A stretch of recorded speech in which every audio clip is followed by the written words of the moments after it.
20th century when it expanded over the walls. Our hotel is actually on the left. It's not visible yet, but it's pretty close here. Chapter 17.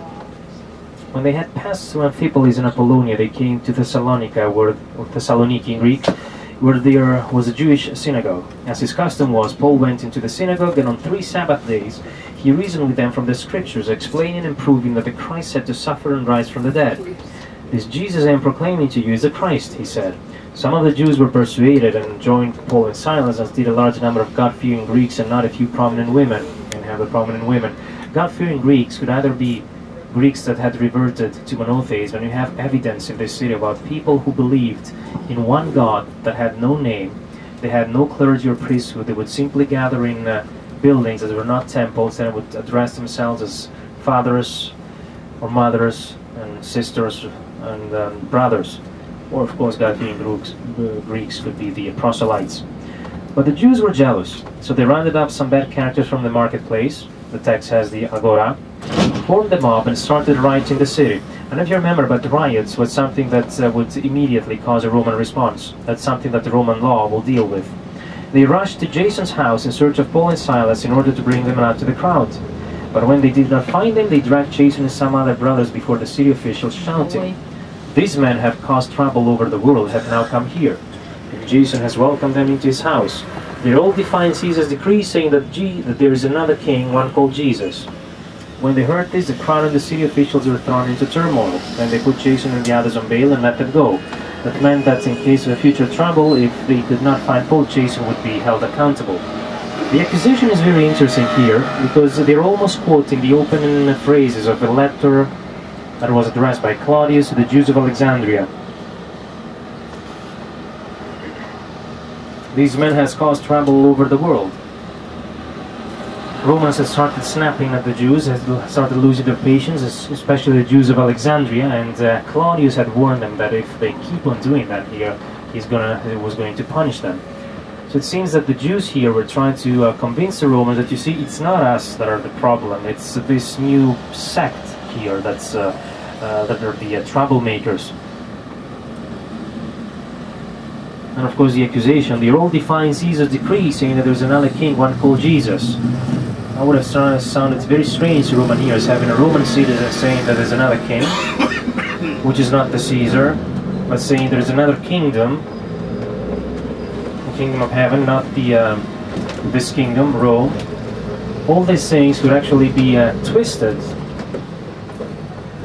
and you find the right people could actually start accusing the Christians of being unlawful.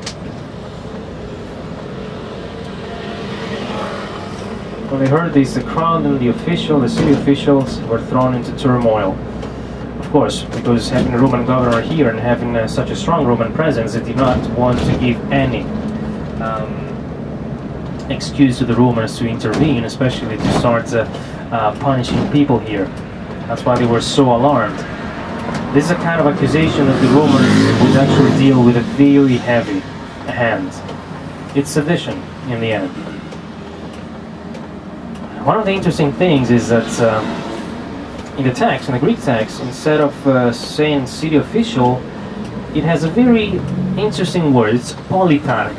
Remember, polis is a city, arch, A-R-C-H, the word for leader or beginning. So politarch is a leader of the city. It's one of those words that was only to be found in this verse of the New Testament.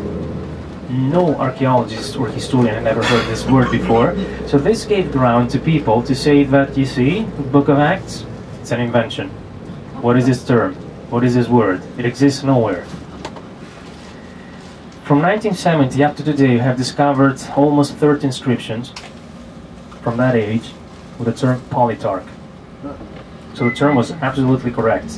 And it's such an idiomatic and special term that belongs only to this city, or to this area, that the only way in which somebody would have had recorded it in a text is only if he had heard it himself, if he had been a witness. So this today proves exactly the opposite, the absolute credibility of the Book of Acts. See the walls again, we are entering the old city, and our first stop is going to be to see the Basilica of St. Demetrius and also the Roman Forum, the Agora, the marketplace where all these things happened. We know that during the reign of Galerius and Diocletian, a Roman officer, an officer of the Roman army named named Demetrius, mixing things with Saint Demetrius and George have very similar, right? Named Demetrius was specifically ordered by his superiors not to preach the gospel. He was a Christian, but he continued doing it. And what happened next is that at some point there was an order given to murder him. So his fellow soldiers killed him. Usually in icons showing the martyrdom of Saint Demetrius, you see many soldiers using their spears to pierce at his side. He was killed, his body was dumped into a well in this area. Later on, his brothers in Christ found the body and buried it. But we know that later on we had a cult developing here. His memory was never forgotten. Eventually, he's one of the most important saints of the Orthodox Church. He's one of the most important military saints, along St. George and quite a few saints that go by the name of St. Theodore. And where he was buried, where his body was dumped, which used to be some old Roman baths attached to a larger gymnasium. Later on, probably in the 5th century, Roman governor, not of this area, but probably related with it, decided to build a church dedicated to him. So we have the first church of St. Demetrius, most probably Basilica, a church that suffered by fire and earthquakes, so it was rebuilt on a much larger scale in the probably in the 8th century, and it became the most important church in the city.